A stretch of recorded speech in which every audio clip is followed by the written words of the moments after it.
আজকে তোমাদের সাথে শেয়ার করব খুব মজার একটা স্ন্যাক্সের রেসিপি। ব্রেড, ভেজিটেবলস আর অল্প কিছু উপকরণ দিয়ে খুব কম সময়ের মধ্যে এই মজার স্ন্যাক্স রেসিপিটা বানিয়ে নেওয়া যায়। যদি পিৎজা বা স্ন্যাক্স জাতীয় কিছু খাওয়ার ইচ্ছা হয়, ব্রেড আর কিছু ভেজিটেবলস আর চিজ দিয়ে এই স্ন্যাক্সটা বানিয়ে নেওয়া যায়। এখানে আমি স্লাইস ব্রেড নিয়েছি। ব্রেডগুলো এরকম টুকরো টুকরো করে কেটে নিয়েছি। দুটো স্লাইস ব্রেড এখানে আমি নিয়েছি 2 পিস। এখন একটা বাউলে নিয়ে নিচ্ছি 1/4 কাপ টমেটো সস, আর তার সাথে সাথে এখানে অ্যাড করছি 1/4 কাপ মেয়োনিজ, আর এখানে আমি দিয়ে দিচ্ছি রেড চিলি সস বা শেজওয়ান সস বা পিৎজা সস, যে কোনো একটা সস ইউজ করলেই চলবে। আর তার সাথে এটাকে খুব ভালোভাবে 3টে সস একই সাথে মিক্স করে দিচ্ছি। এটা একটা খুব সুন্দর সস তৈরি হয়ে যাবে এই 3টে সস একসাথে মিক্স করে, আর খেতেও অসাধারণ লাগবে। যদি সবগুলো সস অ্যাভেলেবেল না থাকে তো শুধুমাত্র টমেটো সস দিয়েও বানানো যাবে। এখানে আমি নিয়েছি একটা প্যান, আর তার মধ্যে নিয়েছি বাটার, আর বাটারটাকে মেল্ট করে নিচ্ছি। বাটারটা মেল্ট হয়ে গেলে এখানে দিয়ে দিচ্ছি পেঁয়াজ কুচি, আর এভাবে কুচি করে নিয়েছি। তার সাথে দিয়ে দিয়েছি ক্যাপসিকাম, আর এখানে অ্যাড করছি গাজর, আর তার সাথে নিয়েছি সুইট কর্ন। তো এখানে যে ভেজিটেবলস আপনার কাছে অ্যাভেলেবেল আছে বা যেটা পছন্দ সেটা এখানে ব্যবহার করা যাবে। খুব ভালো মতো এগুলোকে ভাজবো না, হালকা একটু ভেজে নেব।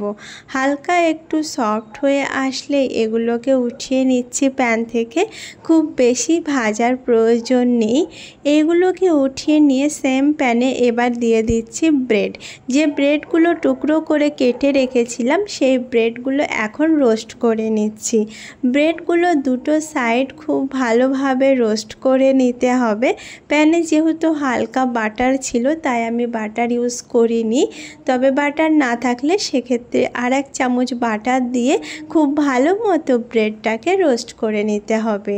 দুটো সাইড খুব ভালো মতো ব্রেড রোস্ট হয়ে গেলে, প্যানটা হালকা ব্রেডের কুচি থাকে তাই ব্রেডগুলোকে উঠিয়ে নিচ্ছি প্যানটা ক্লিন করার জন্য।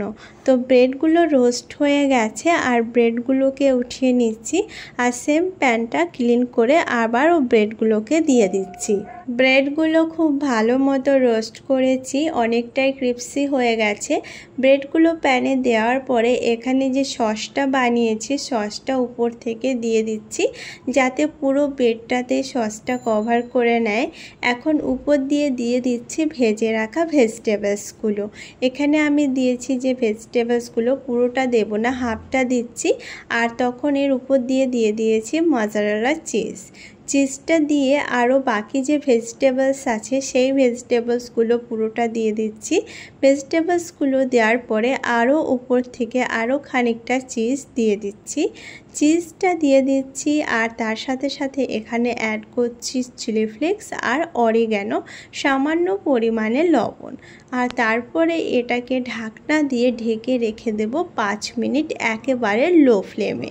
সেক্ষেত্রে চিজটা পুরোপুরি মেল্ট হয়ে যাবে আর এই স্ন্যাক্সটাও একেবারে রেডি হয়ে যাবে। 5 মিনিট পরে ঢাকনাটা নামিয়ে নিচ্ছি, আর এখন এটা রেডি। সত্যি বলছি খেতে কিন্তু অসাধারণ হয়েছিল।